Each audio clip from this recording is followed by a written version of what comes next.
আপনার কাছে কি মনে হয় না জামাতের এই বাস্তবতা এখন বাংলাদেশে বিদ্যমান যে তারা চমক দেখাতে পারে এবং বাংলাদেশে তারাও ক্ষমতায় আসতে পারে? একদিকে ছাত্রদল যুবদল তাদেরকে সুযোগ দেওয়া হচ্ছে চাঁদাবাজি করার জন্য রাস্তায়, আর জামাত যেটা করছে এই সুযোগটা নিয়ে হচ্ছে যে রাষ্ট্র ক্ষমতা।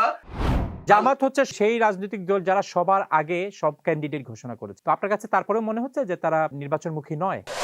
বর্তমান যে বাস্তবতা, বর্তমান যে পরিস্থিতি, নির্বাচন হবে কি হবে না সে বিষয়ে সন্দেহ এবং জামাতে ইসলামী এই মুহূর্তে যে শক্তিশালী ভূমিকায় আছে, তারাও তো ক্ষমতায় আসতে পারে। ১৯৯১ সালে কেউ ভাবেনি যে বিএনপি ক্ষমতায় আসবে এবং নতুন, নতুন ক্যান্ডিডেট দিয়ে শেখ হাসিনা ২টি আসনে, ঢাকার ২টি আসনে পরাজিত করে তখন বিএনপি কিন্তু ক্ষমতায় এসছিল সবাইকে চমকে দিয়ে। আপনার কাছে কি মনে হয় না জামাত কুড বি, জামাতের এই বাস্তবতা এখন বাংলাদেশে বিদ্যমান যে তারা চমক দেখাতে পারে এবং বাংলাদেশে তারাও ক্ষমতায় আসতে পারে? দেখুন, জামাতের অবস্থান আর বিএনপির অবস্থান আমি বলব যে আকাশ পাতাল পার্থক্য। ২ দিক থেকে। এক হচ্ছে আপনি যদি জনপ্রিয়তার কথা চিন্তা করেন, বিএনপি আওয়ামী লীগের পরে সম্ভবত সবচেয়ে জনপ্রিয় দল হিসেবে বিএনপি ঐতিহাসিকভাবেই মানে আমরা দেখেছি যে ভোটের পার্সেন্টেজ বলেন বা হচ্ছে একের পর এক নির্বাচন। ৯১ সালের নির্বাচনের কথা বললেন আপনি। ৯১ সালের নির্বাচনের আগেও বিএনপি কিন্তু ক্ষমতায় ছিল। জিয়াউর রহমান যিনি এই দলের প্রতিষ্ঠাতা, তিনি দীর্ঘদিন বাংলাদেশ শাসনও করেছেন। এবং যে কারণে মানুষের কিন্তু একটা অভিজ্ঞতা আছে। সেই ক্ষেত্রে মানুষের ওই যে জনসমর্থনটা আছে বিএনপির প্রতি, আপনি কোনোভাবেই সেই একই জনসমর্থন হচ্ছে জামাতের ক্ষেত্রে পাবেন না। এবং দ্বিতীয়ত যেটা হয়েছে সেটা আসলে প্রশাসনিকভাবে জামাত, আমরা মানে এমন ইনফরমেশন যেগুলো পাচ্ছি যে আপনার জামাত প্রশাসনিকভাবে এমনভাবে রাষ্ট্রটাকে দখল করেছে যে যদিও ডক্টর মোহাম্মদ ইউনূসকে দেখা যাচ্ছে যে সরকার প্রধান হিসাবে আমরা দেখতে পাচ্ছি, কিন্তু রাষ্ট্র চালাচ্ছে আসলে জামাত।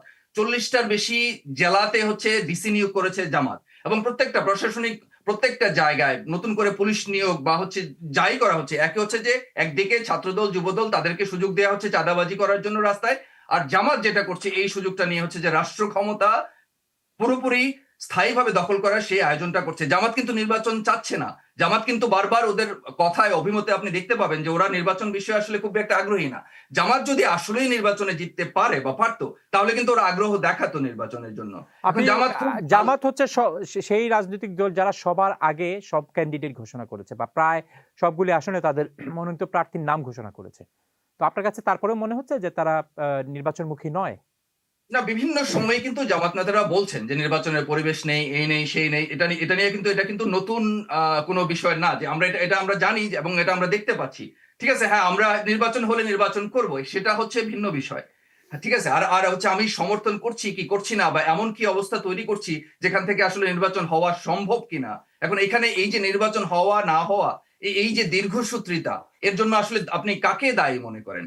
যে আপনার যদি বিএনপি যদি নির্বাচনে অংশ নিতে না পারে, আওয়ামী লীগ যদি নির্বাচনে অংশ নিতে না পারে, তারেক রহমান যদি দেশে ফিরতে না পারে, এখন কিভাবে আসলে একটা সুষ্ঠু গণতান্ত্রিক নির্বাচন সম্ভব? এখন এটা সুষ্ঠু গণতান্ত্রিক নির্বাচন ছাড়া, হ্যাঁ, আপনি যদি সুষ্ঠু গণতান্ত্রিক নির্বাচন ছাড়া একটা নির্বাচনের একটা নাটক করতে চান, সেই নাটক করে জামাতকে যদি ক্ষমতায় বসাতে চান সেটা তো ভিন্ন বিষয় পুরোপুরি। কিন্তু ঐতিহাসিকভাবে ৩ থেকে ৫% এর বেশি ভোট যেই দলটা পায়নি, সেই দলটাকে আসলে আমরা কিভাবে মানে চিন্তা করতে পারি যে এরা আসলে বাংলাদেশের বেশিরভাগ মানুষের সমর্থন নিয়ে ক্ষমতায় আসবে বা রাষ্ট্র ক্ষমতায় আমরা দেখতে পাবো তাদেরকে ভবিষ্যতে।